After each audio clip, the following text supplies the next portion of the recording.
Public को इन सब चीजों से वाकई कोई मतलब पड़ता है या वो मन बना चुके होते हैं? ये कैटलिस्ट का काम करते हैं? कैसे आप देख पाते हैं इसको? देखिए, ये सारी बातें जो हैं, इनको अगर खुलकर इस पर बात की जाए, इनके ढक्कन हटाए जाए, इनकी पॉलिश हटाई जाए, इनकी पैकिंग हटाई जाए और निडर होकर बिल्कुल खुल के बात की जाए, तो इन सारे प्रतीकों, इन नारों के पीछे सीधी हिंदू मुस्लिम की राजनीति है, ध्रुवीकरण की राजनीति है और 80-20 का माहौल पैदा करने की एक कोशिश है। साफ तौर से कहीं ना कहीं, चाहे डीएनए की बात की जाए, चाहे कटने की बात की जाए, चाहे बंटने की बात की जाए, भाजपा की तरफ से जो माहौल अभी पैदा हुआ है, जो नारे आ रहे हैं, जो संकेत दिए जा रहे हैं,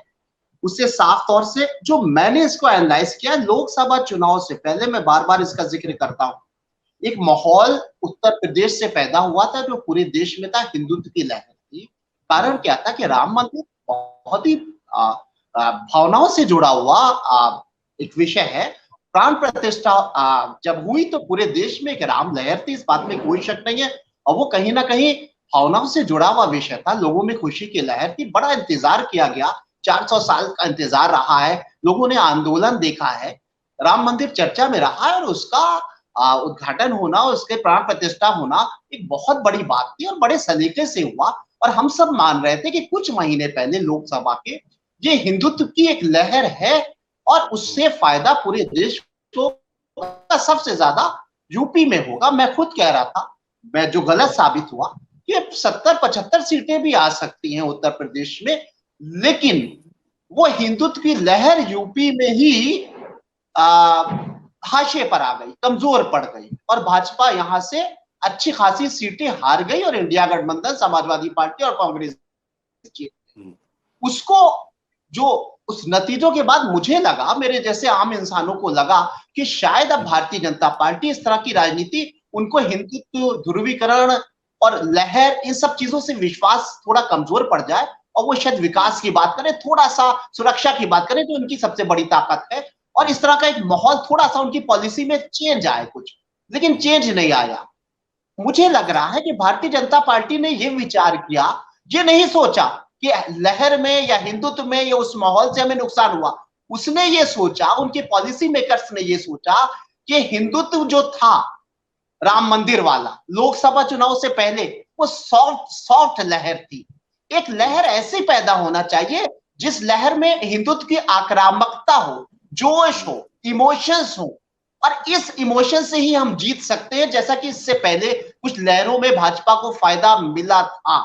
तो भाजपा अब उस राम मंदिर वाली जो लहर थी, उसके अंदर कहीं ना कोई हिंसा नहीं हुई थी, लॉ एंड ऑर्डर बेहतर था, मुसलमानों ने विरोध नहीं किया था, मुसलमानों ने स्वागत किया था, पूरे देश में एकता के साथ प्राण प्रतिष्ठा हुई थी, इसलिए उस लहर का काम नहीं चला। भाजपा को मुझे लग रहा है कि उस लहर ऐसी पैदा हो जिसके अंदर क्रोध भी हो, गुस्सा भी हो, जज्बात भी हो, और उसे पैदा करने का एक माहौल पैदा करने के लिए मैं आपको एक छोटा सा एग्जाम्पल देता हूं। जब कोई बड़ी फिल्म रिलीज होने वाली होती है, उससे पहले प्रमोशन होता है, कटोगे या ये जो नारा आया, उससे पहले एक माहौल पैदा ये हुआ कि सांप्रदायिक दंगा हुआ, और इत्तेफाक की बात, वो दंगा अच्छा खासा बड़ा था और मरने वाला हिंदू हमारा युवक था एक। और इसके अलावा धीरे धीरे कुछ थोड़ा सा माहौल उत्तर प्रदेश का बिगड़ा, जिसको मैं कहता हूं प्रमोशन, और फिर बाद में ये नारा आया और ये नारा हिट हो गया। अब आपने कहा कि अखिलेश यादव की बात नहीं हो रही है, हम लोग ज्यादा इसी पे बोल रहे हैं रिएक्शन की बात जो है वो भी महत्वपूर्ण है, बिल्कुल सही कहा। अखिलेश यादव ने समझदारी वाला जवाब दिया है, क्योंकि इसके पीछे मैंने कहा ना कि इस मुद्दे, इस कंटेंट के पॉलिश के पीछे, इसकी पैकिंग के पीछे सही मायने में हिंदू मुस्लिम और ध्रुवीकरण को एक बहुत ही सख्त तरीके से पैदा करना हो सकता है, यह अंदाजा है। अखिलेश यादव को यह पता है कि भारतीय जनता पार्टी ने हमेशा अखिलेश को हिंदू मुस्लिम की पिच पर खींचने की कोशिश की, और अगर खुल के इसकी बात की जाती और ये कहा जाता कि काटने वाला कौन है, ये खुल के कहा जाता, और बंटने वाले तो खैर जाति के बंटने वाले वो तो खुल के कह रहे हैं। बल्कि आज राष्ट्रीय कई चैनलों पर मैंने सुना, बहुत बड़े बड़े राष्ट्रीय प्रवक्ताओं ने भाजपा के साफ तौर से कह दिया कि काटने वाले कौन है, वो इतिहास से लेकर वर्तमान तक पहुंच गए, वो खुल के कह रहे हैं। कई बड़े चैनलों पर उन्होंने सुधांशु जी जैसे सिंसियर इतने सॉफ्ट जो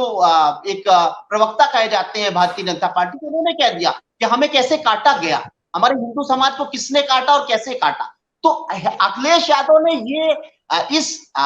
गफलत में वो नहीं रहे, वो समझ गए कि इसको हिंदू मुसलमान से अलग जाकर इसको इतने सलीके से जवाब देना है कि इसके पीछे कहीं ना कहीं ध्रुवीकरण और 80 और 20 का अगर माहौल सचमुच पैदा हो गया तो हमें एक बड़ा नुकसान हो सकता है। तो उनका जवाब अच्छा रहा। अब देखना यह कि उत्तर प्रदेश की जनता आक्रामकता के पीछे, भावुकता में क्या सचमुच 80-20 के माहौल में आ जाती है, या जैसा कि लोकसभा से पहले नकार दिया गया था कि अब बहुत हो चुका, अब इस चक्कर में नहीं पड़ेंगे, अब नौकरी की बात करेंगे, समानता की बात करेंगे,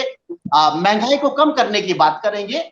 और बाकी इन बातों में अब हमें नहीं पड़ना चाहिए। इसीलिए मैं कह रहा हूं कि इस तरह का माहौल और इस तरह की पॉलिसी है, ये बैकफायर भी कर सकती है और हो सकता है कि 80-20 का माहौल भी पैदा हो जाए, कुछ कहा नहीं जा सकता।